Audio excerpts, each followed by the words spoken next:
Esta noche vamos a estar hablando el tema que he titulado Somos la luz del mundo. Y vamos a estar enfocados en Mateo 5, del 14 al 16.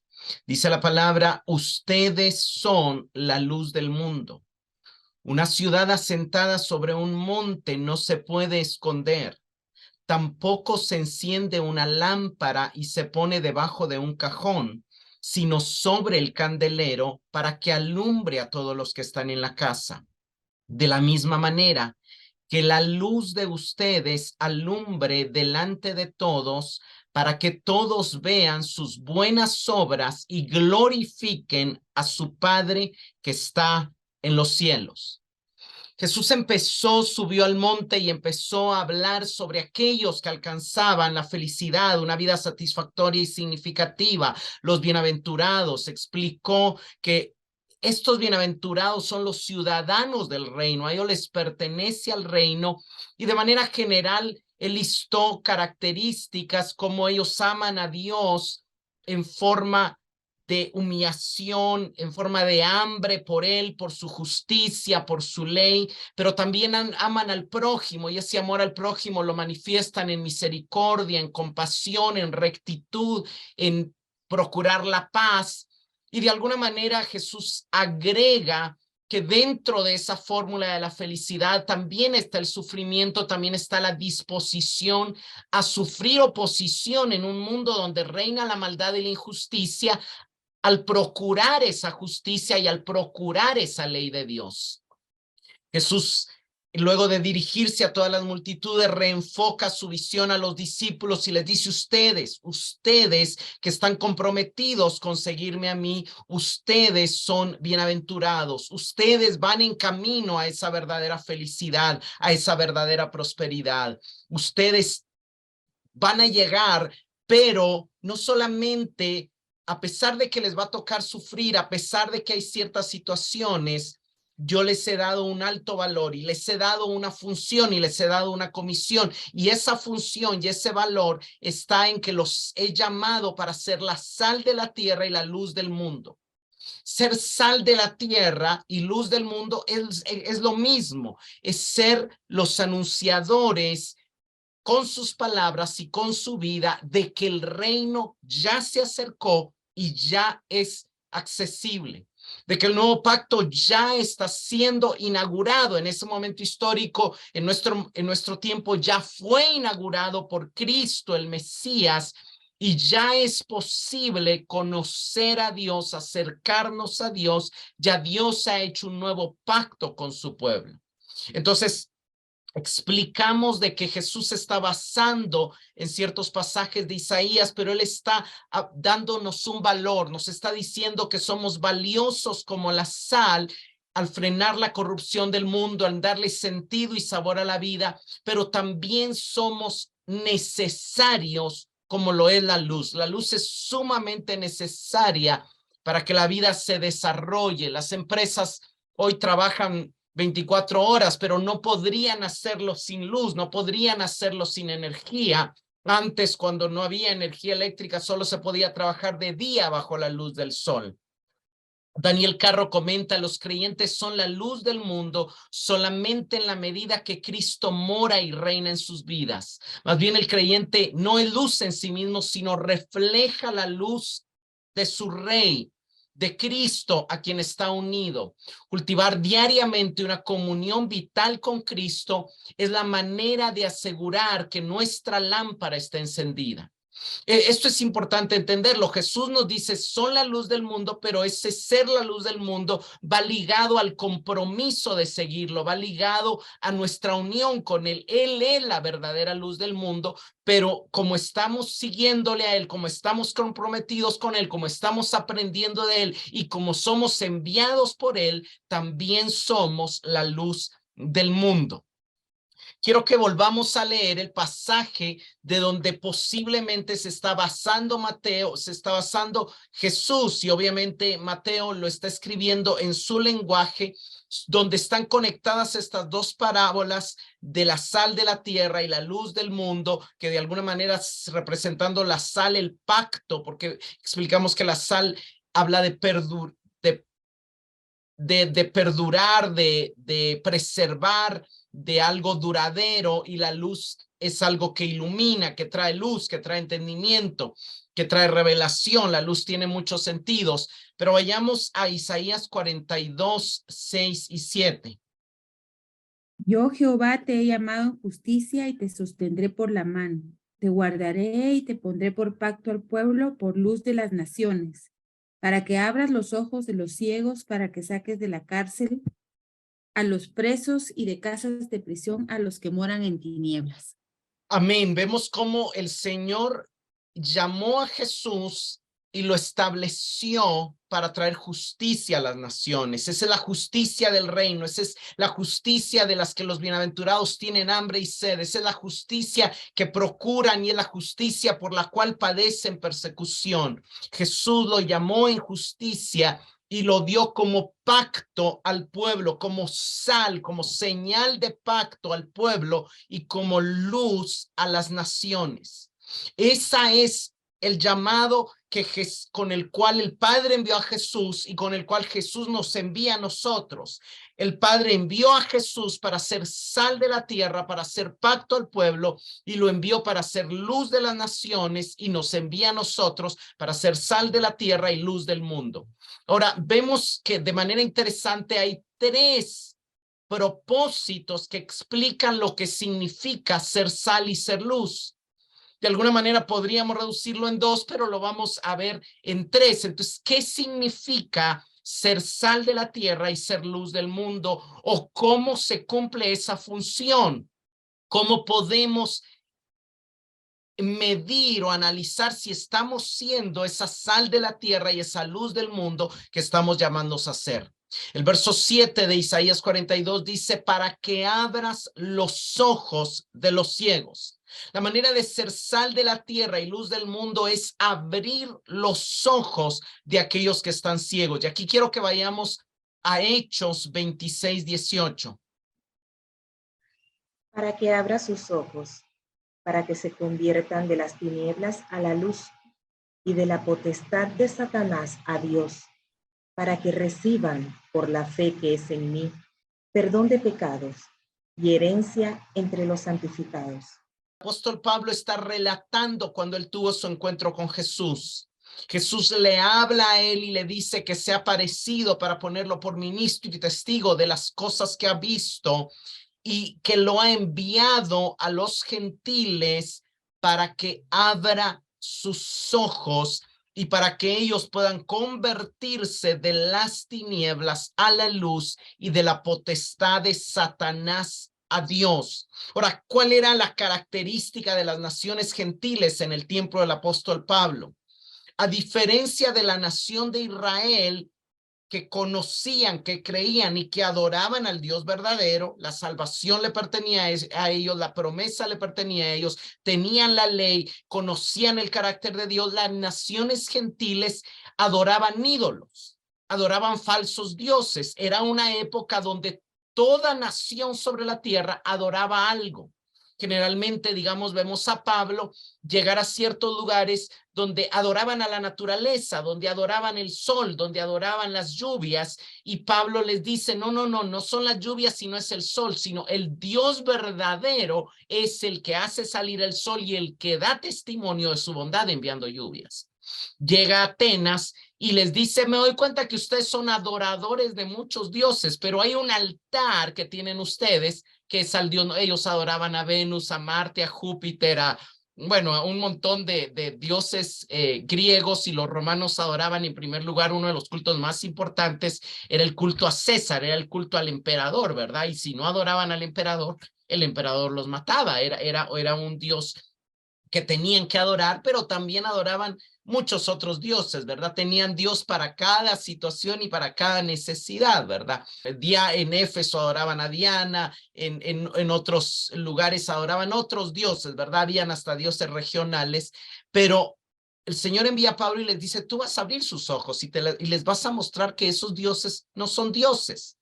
Y los vas a llevar de las tinieblas, de la oscuridad, de la ignorancia a la luz, para que entiendan en realidad para qué fueron criados, para que entiendan en realidad que son creados por mí y para que se conviertan de la potestad, del poder de Satanás al poder de Dios, para que dejen de adorar al diablo y dejen de estar gobernados por el diablo, estar gobernados por Dios, para que a través de ese entendimiento puedan recibir por la fe en mí, hablando Jesús, por la fe en Cristo, perdón de pecados y herencia entre los santificados. Vemos cómo el propósito de Dios es perdonar, pero no solamente perdonar, sino dar herencia entre los santificados. Realmente el objetivo, cuando vemos la Biblia como un todo, la Biblia es una historia que inicia en la creación y termina en la nueva creación. Entender eso, entender que tenemos un origen donde todo fue creado bueno antes de que el mal entrara, pero que el mal va a ser destruido y de que todo va a volver a ser hecho bueno, nuevo y más glorioso que la primera creación, es lo que le da sentido a nuestro mundo, es lo que la Biblia nos hace darle sentido a nuestra existencia. Esa es la primera luz que tenemos que entender, porque al no entender eso, de alguna manera la vida pierde su verdadero sentido. Al perder de vista la nueva creación, nos podemos terminar caminando en tinieblas, como dice la Biblia, sin saber a dónde vamos. Entonces, ¿qué hace la luz? La luz hace ver, permite ver lo que la oscuridad impedía ver. Nosotros entramos en un cuarto oscuro y no nos damos cuenta que hay, pero al prenderse la luz, entonces podemos ver lo que la oscuridad no nos pedía ver. ¿En qué sentido el mundo es ciego? El mundo es ciego en cuanto al engañoso del pecado. El mundo no se da cuenta que el pecado se basa en deseos engañosos que prometen placer pero traen muerte. ¿En qué sentido el mundo es ciego? En cuanto a lo vano de las riquezas, el mundo cree que las riquezas tienen valor, pero no se da cuenta que el valor es muy pasajero, que en realidad no valen, que en realidad la riqueza de un hombre no consiste en cuántos bienes posee. ¿En qué sentido el mundo es ciego? En cuanto a lo efímero, en cuanto a no se da cuenta de lo efímero que es el éxito y la fama, cree que el objetivo es tener éxito, tener fama, alcanzar logros y no se da cuenta que eso realmente no es el sentido de la vida. El sentido de la vida es poder entrar en esa nueva creación habiendo recibido herencia entre los santificados, es heredar la nueva tierra. ¿En qué sentido el mundo es ciego? En que cuando no está consciente de lo corta que es esta vida y de lo larga que es la vida verdadera en la nueva creación. ¿En qué sentido el mundo es ciego? En cuanto a la existencia de Dios, no está plenamente consciente de la existencia de Dios, del cielo, de la eternidad, y no está plenamente consciente de lo efímera y pasajera que es esta etapa. Vayamos a Isaías 49:6. Poco es para mí que tú seas mi siervo para levantar las tribus de Jacob y para que restaures el remanente de Israel. También te di por luz de las naciones para que seas mi salvación hasta lo postrero de la tierra. Entonces vemos como luz de las naciones se enlaza con salvación. Luz de las naciones es traer salvación. Pero la segunda, entonces lo primero para lo cual Dios nos puso por sal y por luz es primero para abrir los ojos de los ciegos. Eso es anunciar el mensaje de salvación. Pero segundo, según Isaías 42:7, es para que saques de la cárcel a los presos. Eso es lo que vino a hacer Cristo, pero de alguna manera también nos llama a hacerlo a nosotros. Y veamos aquí cómo esto lo confirma también el profeta Isaías en Isaías 49, del 8 al 10. Así dijo Jehová, en tiempo aceptable te oí y en el día de la salvación te ayudé, y te guardaré y te daré por pacto al pueblo para que restaures la tierra, para que heredes asoladas heredades, para que digas a los presos salid y a los que estaban en tinieblas, mostraos. En los caminos serán apacentados y en todas las alturas tendrán sus pastos. No tendrán hambre ni sed, ni el calor ni el sol los afligirá, porque el que tiene de ellos misericordia los guiará y los conducirá a manantiales de aguas. Para que digas a los presos salgan y a los que están en tinieblas muéstrense. La humanidad no se da cuenta, pero está está prisionera del pecado y está en tinieblas de ignorancia. Cuando el ser humano vive sin conocer, sin servir, sin adorar a Dios, cree que es libre, pero en realidad es prisionero del pecado.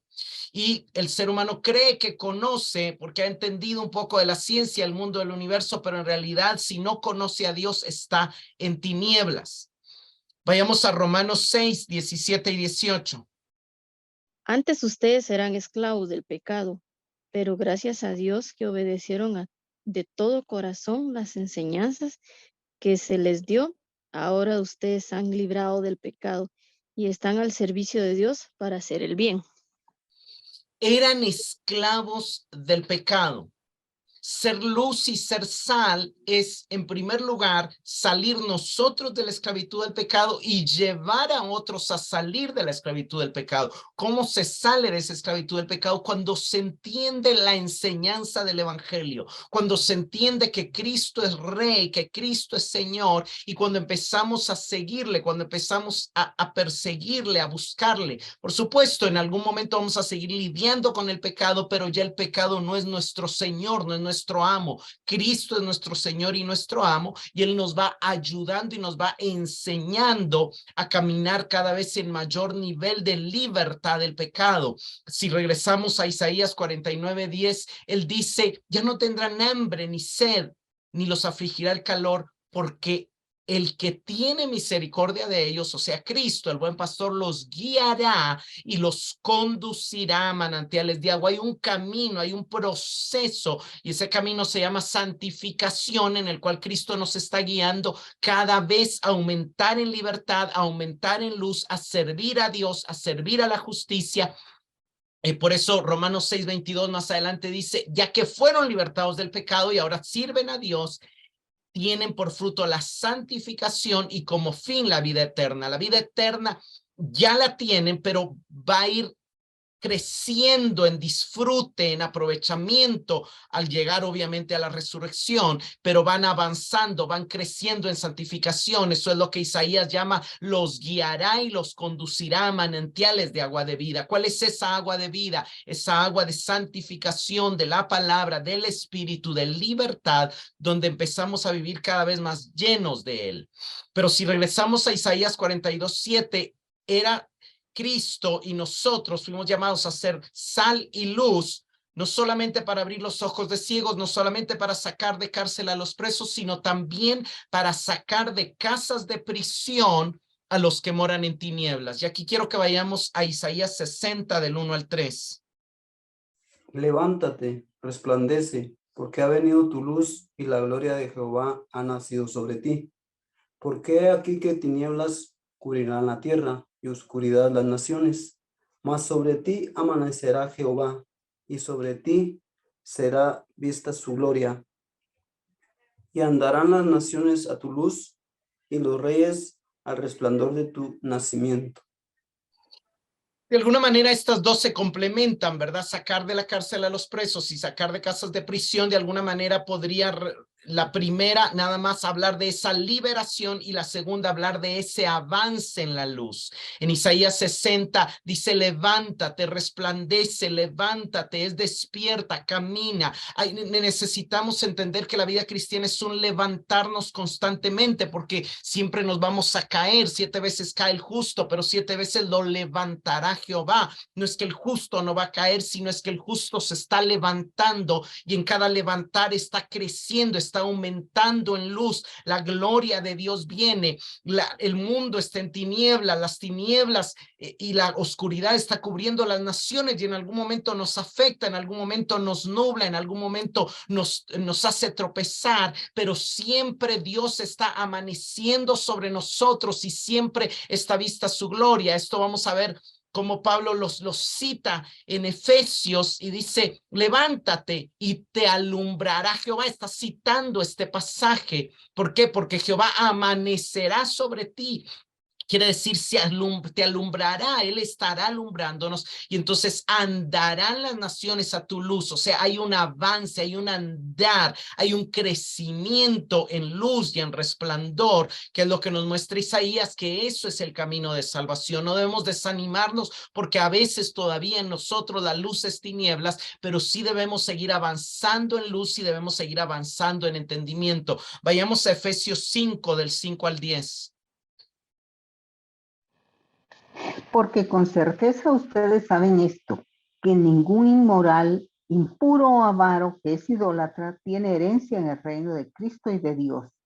Que nadie los engañe con palabras vanas, pues por causa de estas cosas la ira de Dios viene sobre los hijos de desobediencia. Por tanto, no sean partícipes con ellos, porque antes ustedes eran tinieblas, pero ahora son luz en el Señor. Anden como hijos de luz, porque el fruto de la luz consiste en toda bondad, justicia y verdad. Examinen qué es lo que agrada al Señor. Pues hay un llamado a andar en la luz, a andar como hijos de Dios. ¿Qué es lo primero? Entender que la inmoralidad sexual, que la avaricia, que la idolatría pertenecen a las tinieblas, que el enemigo va a tratar de engañarnos con palabras vanas, pero que por ese engaño viene la ira de Dios sobre los hijos de desobediencia.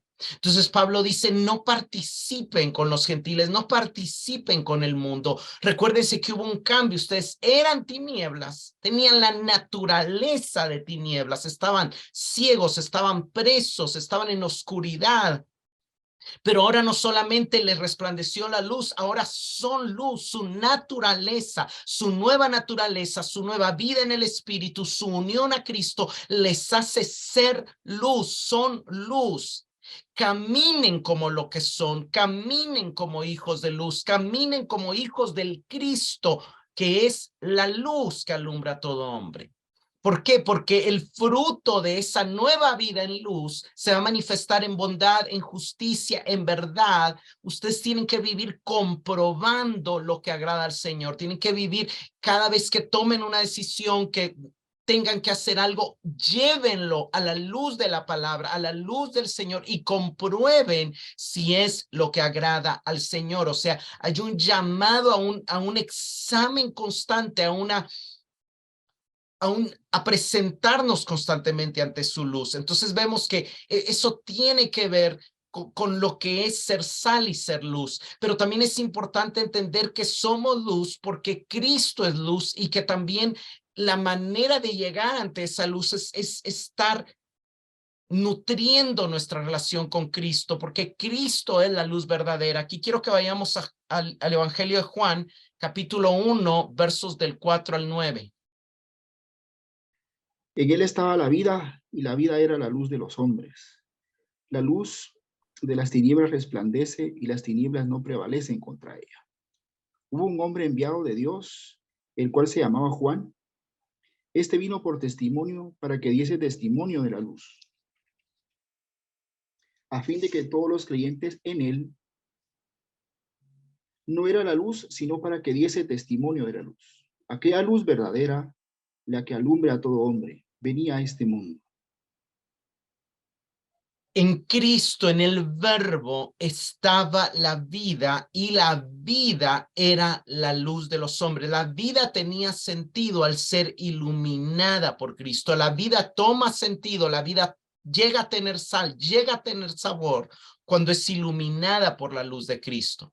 Cristo es, dice el verso 9, la luz verdadera, que al venir a este mundo vino para alumbrar a todo hombre.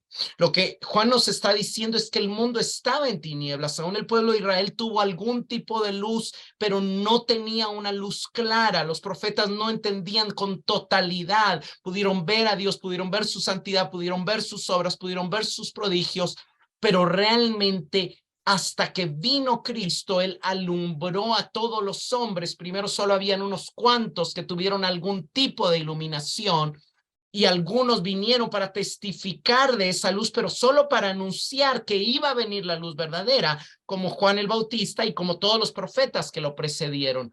Entonces, cuando viene Cristo, empieza la iglesia y principalmente los apóstoles a funcionar como la luz anunciando el mensaje del evangelio. Cuando nosotros hacemos un análisis, no vamos a leer, pero en el libro de los Hechos, vemos el libro de los Hechos, se llama Hechos de los Apóstoles, aunque se debería llamar Hechos de Jesús a través de los apóstoles, porque Lucas introduce su carta diciendo, en el primer tratado yo le expliqué lo que Jesús comenzó a hacer y enseñar. Aquí voy a decir lo que Jesús siguió haciendo y enseñando, pero ya no en su cuerpo físico, sino en su cuerpo místico a través de sus apóstoles, a través de a quienes él llamó la luz del mundo. Entonces vemos, por ejemplo, a Pedro en el segundo capítulo de Hechos, en su primer sermón, anunciando arrepentimiento y perdón de pecados en el nombre de Jesucristo para recibir el Espíritu Santo. Él está anunciando tiempos de refrigerio y él está anunciando ser salvos de esa perversa generación.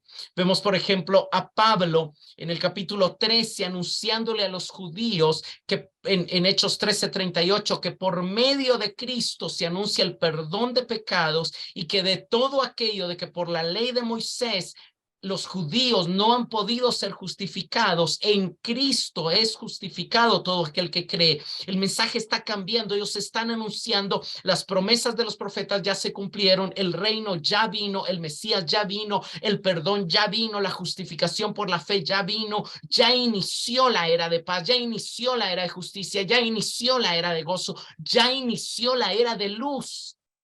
El siglo de las luces no fueron los siglos 17 y 18 en Europa, los siglos de las luces son todos los lugares a donde el mensaje de Cristo ha llegado, ahí ha llegado la luz. En Hechos 13, 47 y 48, Pablo le recuerda a los que le está anunciando cómo el Señor los mandó a hacer luz para los gentiles, para que la salvación llegue hasta lo último de la tierra, y cómo los gentiles glorificaban al Señor y creían todos los que estaban ordenados para vida eterna. Cuando él llega a Atenas en Hechos 17, en el verso 24, él empieza anunciando de que le empieza mostrándoles su oscuridad y les dice, ustedes adoran oro, plata, piedras, tienen muchos dioses, pero el Dios verdadero es el Dios que hizo el mundo y todo lo que en él hay, y él no habita en templos de manos humanas. Y él no es semejante a oro, plata, piedras preciosas. Él no necesita de ustedes porque él da vida y aliento a todas las cosas. Él no necesita adoración, pero él está dispuesto a amar, él está dispuesto a perdonar, él está dispuesto a pasar por alto los tiempos de ignorancia. ¿Por qué? Porque hay una nueva creación, porque hay un mundo venidero, porque hay una renovación planificada para hacer en esta tierra, pero eso sí, él ha establecido un día en el cual juzgará al mundo con justicia por medio del Mesías. Y van a ser salvos todos los que crean en él. Entonces, el inicio de la luz, la iglesia como luz es la iglesia que explica el evangelio, es la iglesia que anuncia a Cristo, es la iglesia que anuncia lo que sucedió en la cruz, es la iglesia que anuncia lo que sucedió en la muerte y resurrección de Jesús, y como a través de él hay perdón de pecados, hay salvación por fe, hay salvación por gracia. Pero si regresamos a Mateo, el verso 14 dice, vosotros sois la luz del mundo. Una ciudad asentada sobre un monte no se puede esconder. ¿De qué está hablando Jesús cuando habla de una ciudad asentada sobre un monte? En primer lugar, obviamente, él está usando una figura que para nosotros es difícil, ¿verdad? Nosotros tenemos que entender que en la época de Jesús no había energía eléctrica. En la época de Jesús usted caminaba entre las ciudades, caminaba en los desiertos, caminaba en los valles y la oscuridad era sumamente terrible, sobre todo si había luna nueva, ¿verdad? En una luna llena, pues tal vez la luna alumbraba un poquito. Pero si ese día no había luna o estaba nublado, o sea, era una oscuridad tenebrosa que causaba temor, terror, espanto, pero sin embargo el viajero esperaba viajar en el día para llegar a la ciudad, y si se le hacía tarde, en la ciudad iban a haber lámparas, iban a haber luces de alguna manera, aunque sean lámparas de aceite en esa época, pero iban a permitir al viajero ver esas luces, y de alguna manera esa ciudad no se podía ocultar. Una ciudad sobre un monte no se podía ocultar. Una ciudad en la noche, en la tarde, desde los alrededores de la ciudad era evidente que había una ciudad sobre un monte. Y de hecho Jerusalén estaba sobre un monte, estaba sobre el monte de Sión. Ahí fue fundada la ciudad de Jerusalén, y aún hoy estaba sobre el monte y se ve desde el monte de los Olivos. Hoy obviamente nosotros difícilmente como les digo, en la noche nos paramos en el campo y vemos hacia la ciudad, porque ahora ya está en el campo, hay postes, ya hay luces, pero antes era muy evidente, y si salimos de la ciudad logramos distinguir cuán importante es la ciudad para alumbrar principalmente los alrededores y los caminos para aquellos que van viajando y para dirigir su camino. Y aquí nos preguntamos, ¿pero hay algo más de lo que está hablando? Y la respuesta es sí. Esa ciudad sobre un monte es la iglesia. Esa ciudad sobre un monte es la ciudad de Dios. Esa ciudad sobre un monte es la Jerusalén celestial. Y aquí quiero que vayamos a Hebreos 12:22. Sino que os habéis acercado al monte de Sión, a la ciudad del Dios vivo, Jerusalén la celestial, a la compañía de muchos millares de ángeles.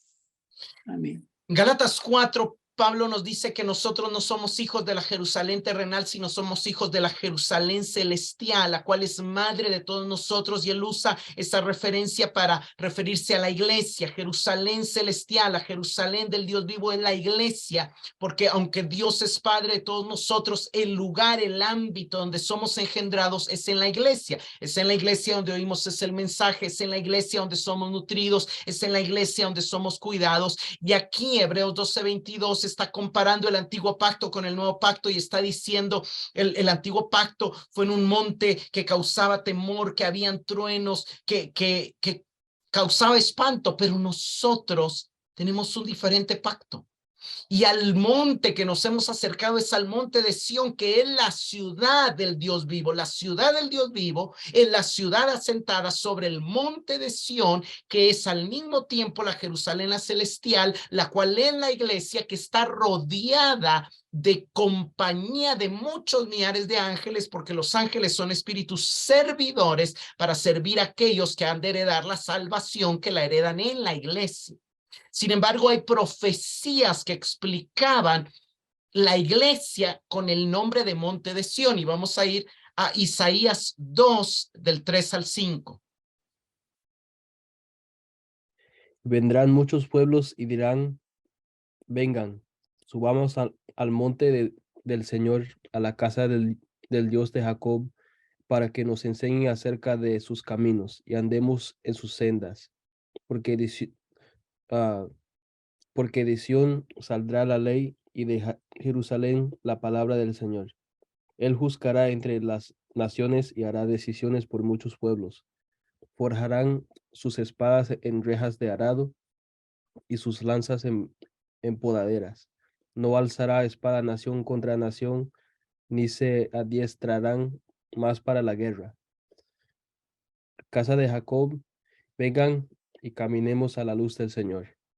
Caminemos a la luz del Señor. ¿Cómo? Llegando a la iglesia, llegando al monte de Jehová, llegando al lugar que Él ha designado para que nos enseñe sus caminos y para que nos enseñe su palabra y su ley.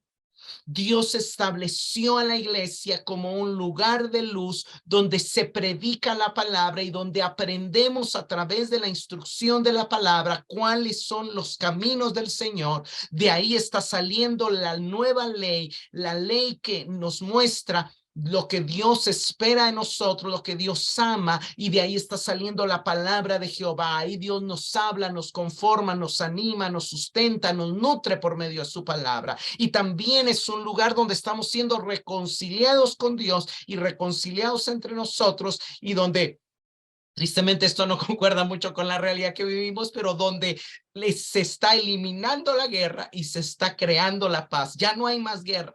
En la iglesia ya no debería de haber más guerra. No deberíamos de pelearnos por doctrinas secundarias. No deberíamos pelearnos por denominaciones. No deberíamos pelearnos por confesiones doctrinales. Y la iglesia que está en el espíritu, aquellos creyentes que están avanzando en luz, que están avanzando en madurez, aman a sus hermanos y no están buscando hacer guerra con ellos, sino que están buscando solamente oír la voz de Dios a través de la palabra y a través del consejo del otro, para que Dios esté trayendo luz y podamos caminar a su luz, a la luz que Él trae sobre su iglesia, en la cual se predica la palabra, y sobre los creyentes que están estudiando, meditando y hablándose y exhortándose unos con otros por medio de la palabra de Dios.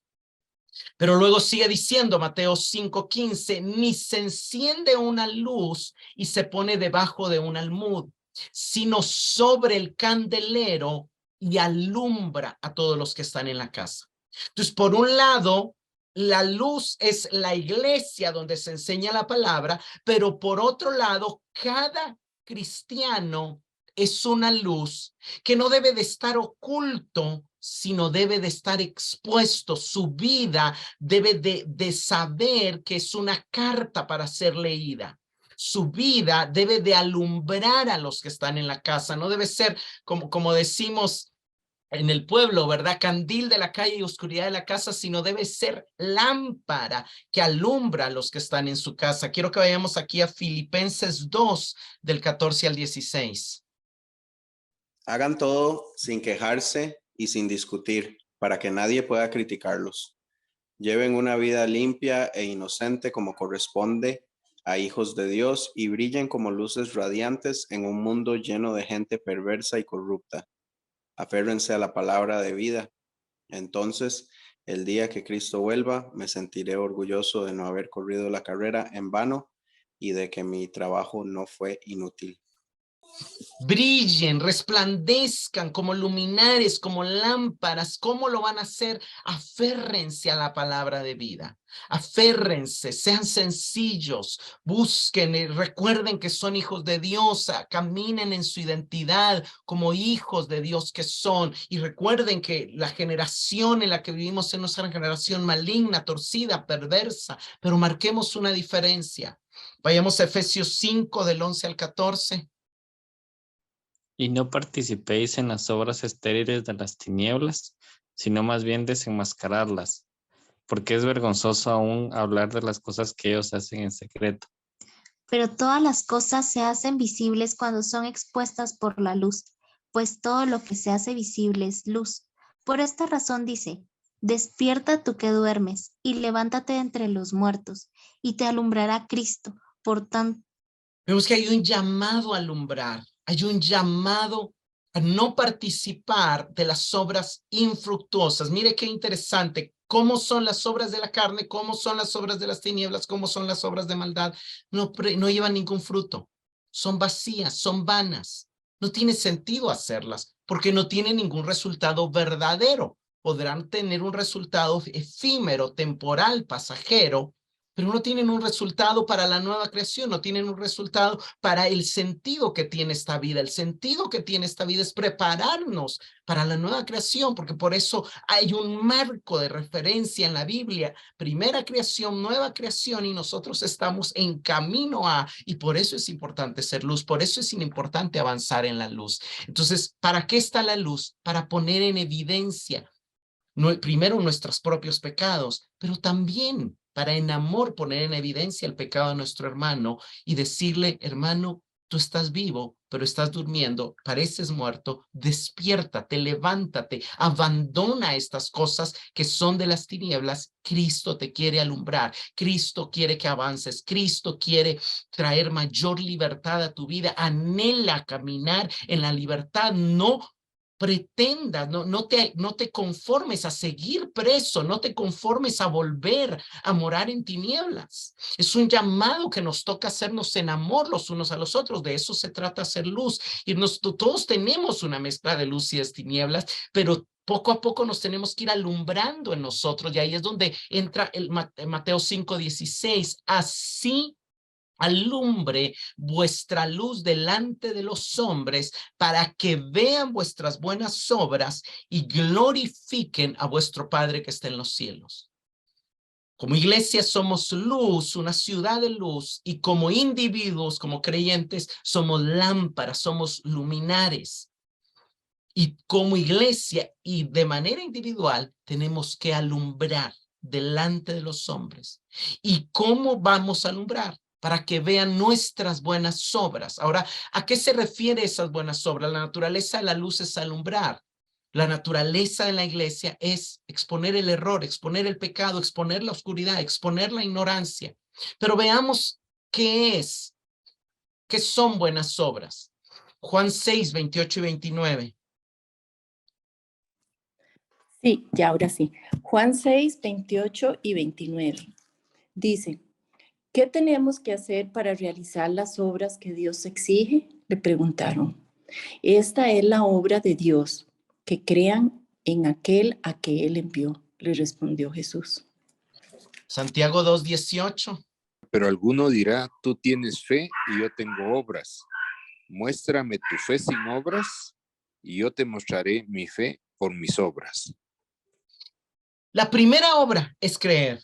La primera obra no es hacer nada. La primera obra es tener una convicción de quién es Dios, de quiénes somos en Dios, de la nueva creación, del cielo, del propósito de esta vida, de cómo Cristo ha traído perdón, sanidad, justificación, y cómo, aunque lidiamos con el pecado, esperamos un nuevo cuerpo en el cual ya la presencia del pecado no estará en nosotros. Pero esa fe se demuestra en acciones. Esa fe se demuestra en ayudar al que tiene necesidad, en predicar, en llevar luz, en llevar esperanza, en predicar el evangelio.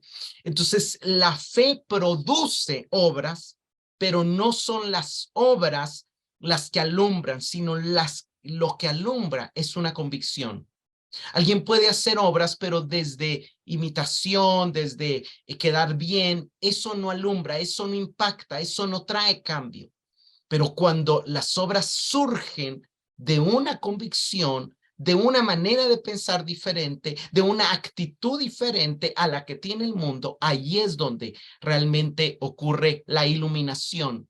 Y hablando de la iluminación, la historia le ha llamado a una época la iluminación. Bueno, en español se llama también la ilustración, pero en inglés es the enlightenment, y algunos le llamaron el siglo de las luces. Ahora, este es un movimiento del cual solo quiero mencionarlo, pero este movimiento surge en realidad. La verdadera iluminación no es ese movimiento. La verdadera iluminación es el trabajo que empezaron los profetas Isaías, Jeremías, Ezequiel, cuando le anunciaban al pueblo: eso que ustedes adoran es madera, es piedra, no tienen ojos pero no ven, tienen oídos pero no oyen, y si ustedes los adoran van a terminar siendo igual a ellos. Adoren al Dios verdadero. Esto fue lo que el mensaje que empezaron los apóstoles cuando Pablo les dice: aquí hay muchos dioses, pero hay un Dios verdadero en Atenas, y así en cada lugar a donde él iba, ustedes adoran a la lluvia, pero el Dios verdadero es el que envía la lluvia.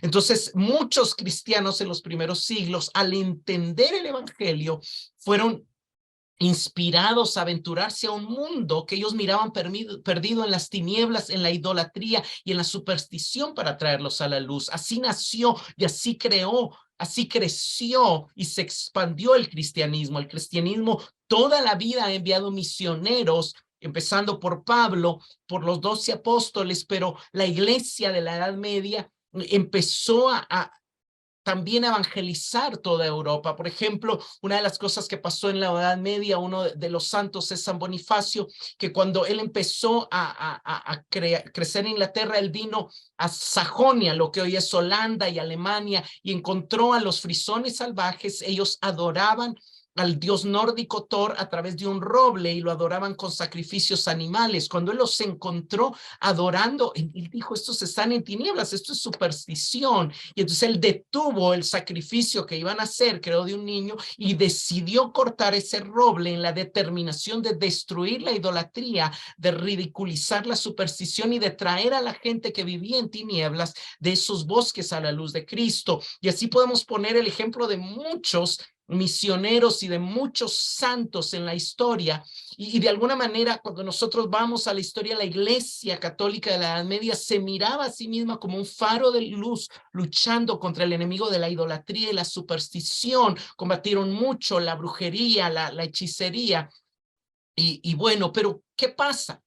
Las tinieblas empezaron a entrar a la misma iglesia terminó en superstición y terminó en idolatría. Entonces Dios permitió en el siglo XVI la reforma protestante a través de Lutero y de los demás reformadores que se dieron cuenta que la iglesia había llegado a ser la encarnación de la superstición y la idolatría a través de la venta de indulgencias, a través de cosas que no estaban en la verdad de la palabra. De alguna manera la gente estaba llena de temor, pero por el purgatorio, llena de temor, pero por estas cosas, y de alguna manera la gente estaba en tinieblas, y entonces vienen los reformadores y convencidos en que la luz del evangelio iba a traer luz, empiezan a predicar el evangelio, y entonces así surge el lema de la reforma protestante, post tenebras luz. De hecho, en Ginebra, Suiza, está el muro de los reformadores con 4 grandes estatuas de Farel, Calvino, Beza y Knox, y detrás de ellos en un muro grandísimo con letras de casi de 2 metros de alto leemos estas letras: Pox tenebras luz, después de la oscuridad la luz, o después de las tinieblas la luz, lo cual se refiere a la llegada del evangelio, al avivamiento de la verdadera fe después de siglos de oscuridad medieval. Sin embargo, este es un concepto que queda en la mente de aquellos que surgen en el cristianismo, y entonces en el siglo XVIII este concepto vuelve a levantarse, pero no solamente contra la Iglesia Católica Romana, sino contra el cristianismo mismo, contra la idea de que la religión nuevamente ha traído supersticiones, conceptos, y hay mucha corrupción dentro de la Iglesia de esos años, y la Iglesia se ha mezclado con el Estado y la monarquía, y entonces se levantan un montón de pensadores a pedir, a exigir la separación de la iglesia y el Estado, el avance de la ciencia, que eso también tiene una base cristiana, y de alguna manera lo malo es que terminan negando a Dios y terminan de alguna manera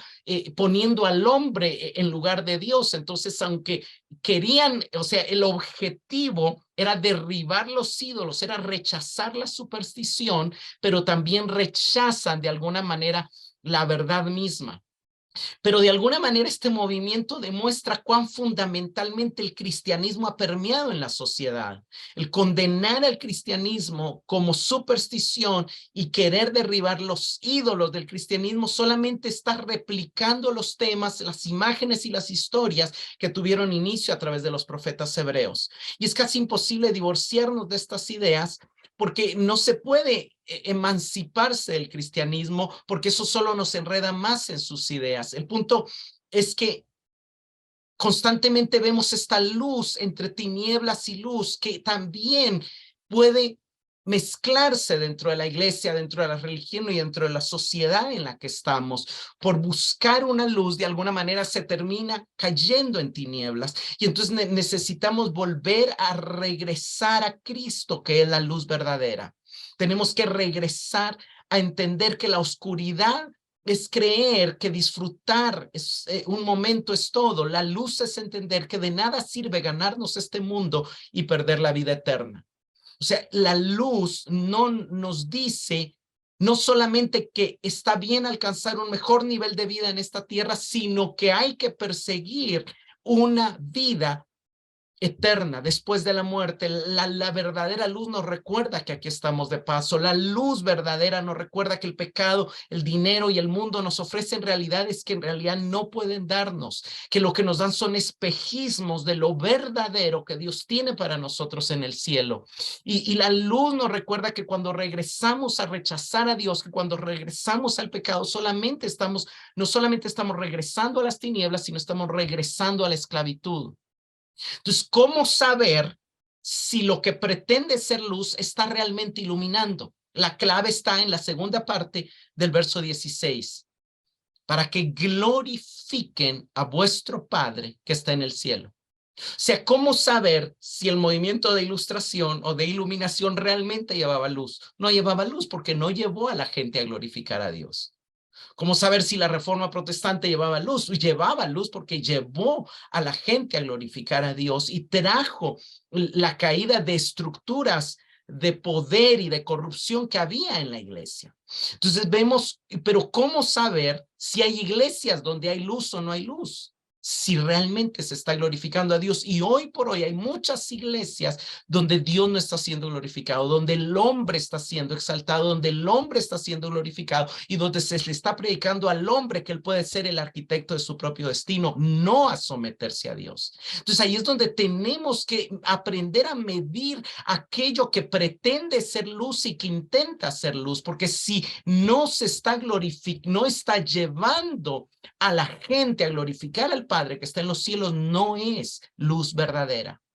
La luz verdadera lleva a otros a conocer a Dios y a esos otros pasan a formar parte de la ciudad del Dios vivo, dejan de ser su naturaleza tinieblas y pasan a ser luz. Vayamos a Juan 15:8. En esto es glorificado mi Padre, en que llevéis mucho fruto y seréis así mis discípulos. Primera de Pedro 4:14.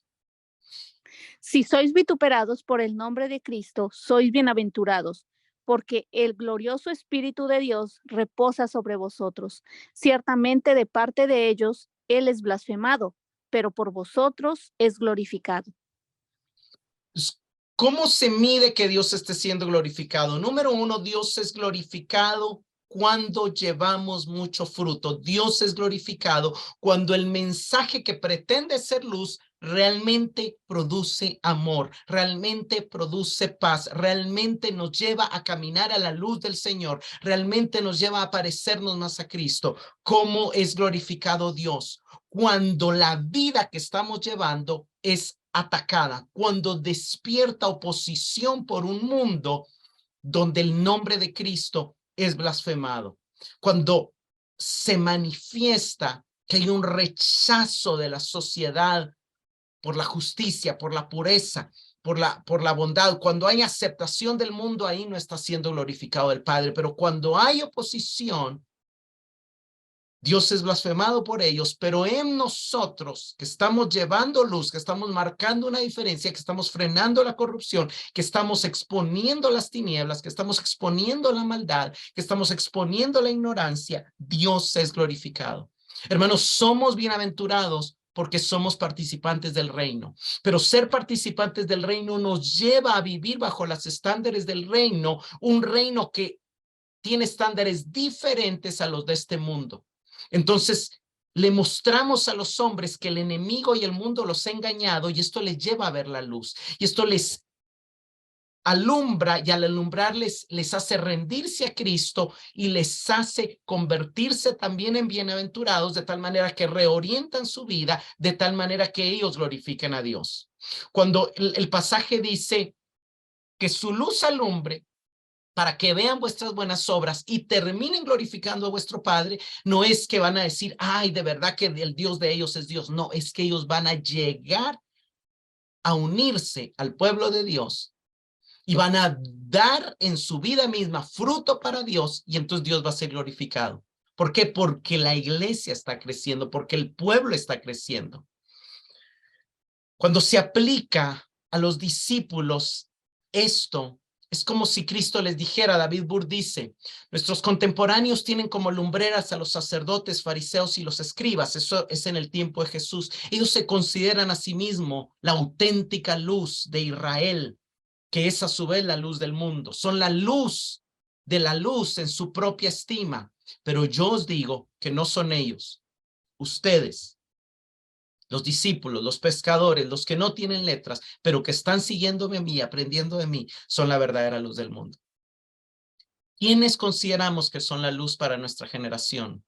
Los predicadores que se llaman a sí mismos ungidos de Dios, los catedráticos universitarios que se llaman tener el dominio de la filosofía, los premios Nobel, la conferencia, o sea, los expertos que aparecen en YouTube o en las mesas redondas expositivas. No, según Cristo, no son ellos los que se llaman a sí mismos luz. Los que son verdaderamente luz, no importa cuán sencillos, cuán humildes, cuán anónimos sean, son aquellos que aman, son aquellos que reflejan el carácter de Cristo, son aquellos cuyo rostro resplandece con la luz de Cristo y cuyas vidas reflejan el amor de Cristo. Llevar luz es mostrarle a un creyente que algunas de las cosas que cree no son tan bíblicas como piensa. Llevar luz es mostrarle a un ateo que sus creencias acerca de la justicia, acerca del bien y el mal, acerca de los derechos humanos, solo se sostienen sobre una cosmovisión cristiana. Y algo interesante es que Jesús termina diciendo y termina introduciendo por primera vez la frase vuestro Padre. Ser luz es entender que fuimos adoptados. Ser luz es entender que recibimos una nueva naturaleza, que tenemos una nueva identidad. Ser luz, somos luz porque hemos entrado en una nueva relación con Dios. Somos sus hijos y ser luz también es anunciar y mostrar esa nueva identidad, vivir con esa nueva dignidad que nos conlleva el pertenecer al reino. Como preguntas de reflexión, ¿recuerdas el momento en que fuiste iluminado por la luz del evangelio, que pudiste ver tu pecado, tu perdición y tu condenación, pero al mismo tiempo pudiste ver el amor y la obra de Dios a tu favor?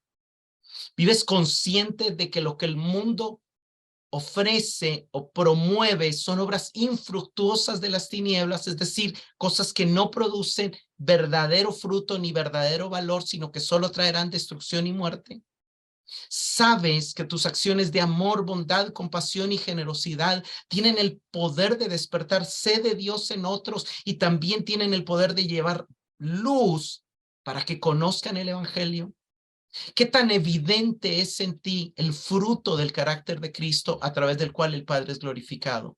¿Qué tanto amamos a nuestros hermanos? Termino leyendo 1 Juan 2, del 8 al 11. Os escribo un mandamiento nuevo que es verdadero en él y en vosotros, porque las tinieblas van pasando y la luz verdadera ya alumbra. El que dice que está en la luz y odia a su hermano, todavía está en tinieblas. Pero el que ama a su hermano permanece en la luz y en él no hay tropiezo. Pero el que aborrece a su hermano está en tinieblas y anda en tinieblas y no sabe a dónde va, porque las tinieblas le han cegado los ojos. Señor, te damos gracias por tu palabra, te damos gracias por este llamado a ser luz. Tú eres la luz que alumbra a todo hombre, pero por estar unidos a ti también somos llamados a reflejar tu luz como iglesia y también como luminares individuales. Ayúdanos, Señor, a abrir los ojos de los ciegos, enseñándoles a otros del evangelio. Ayúdanos a llevar libertad a los que están en prisión y en cárceles, a través del anuncio de tu verdad, pero principalmente a través de vivir tu amor, Señor. Que día a día bebamos y nos saciemos del amor que fluye de ti para nosotros, para que podamos también expresar ese amor, llamar a nuestros hermanos y a través del amor vivir en luz, caminar en la luz, permanecer en la luz. Gracias, Señor, por tu palabra. En el nombre de Jesús. Amén.